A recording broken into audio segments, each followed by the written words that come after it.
پاکستان کی تاریخ میں ایسا ایماندار اور خوددار چیف جسٹس بھی گزر چکا ہے۔ یہ پاکستان کے پہلے چیف جسٹس میاں عبدالرشید ہیں، جنہوں نے اپنی ملازمت کے آخری دن اپنی قلم سے سیاہی خالی کر دی کہ یہ سیاہی بھی ملک کی امانت ہے، میں گھر لے کر نہیں جا سکتا۔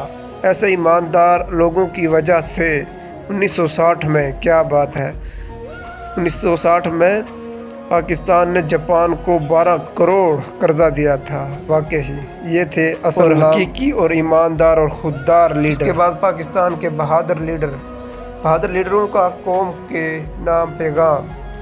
قائد اعظم محمد علی جناح بانی پاکستان، ان کا پیغام: دنیا میں کوئی ایسی طاقت نہیں کہ پاکستان کو مٹا سکے۔ واقعی میں۔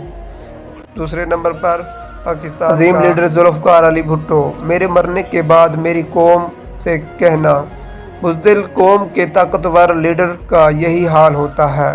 واقعی میں ہم نے اپنی بزدلی سے اپنے عظیم لیڈر ذوالفقار علی بھٹو کو کھو دیا۔ تیسرے نمبر پر آتے ہیں ہم سب کے فیورٹ عمران خان۔ کیا بات ہے، کیا مرد مجاہد ہے۔ آج کے دور میں سب نے چرچا کرنا شروع کر دیا ہے۔ یاد رہے کہ یہ ایسا لیڈر نہیں ہے جس کی تعریف کے لیے الفاظ چاہیے، بلکہ ان کا نام آتے ہی دل سے زور سے نکلتا ہے کہ اس ایسے لیڈر کی سوچ کو سلام۔ کیا بات ہے، واقعی میں ان کی سوچ کو سلام۔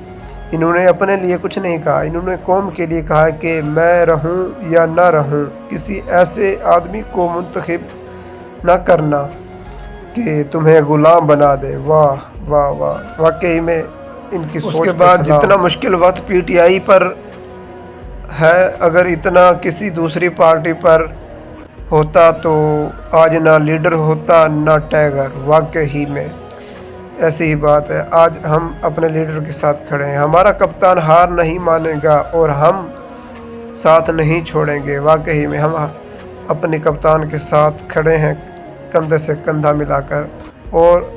اور یہ تین بڑے لیڈر جن کو دیکھ کر سب یہی کہتے ہیں کہ ان کی سوچ کو سلام۔ اور اگر ایسے ہی لیڈر ہوں تو کبھی بھی قوم غلام نہیں بن سکتی، کیونکہ جب دل میں یہ خیال ہو کہ میں نے اپنے آپ کو اور اپنی قوم کو جھکنے نہیں دیا، پھر اللہ تعالیٰ بھی ہم مسلمانوں کی مدد فرماتا ہے۔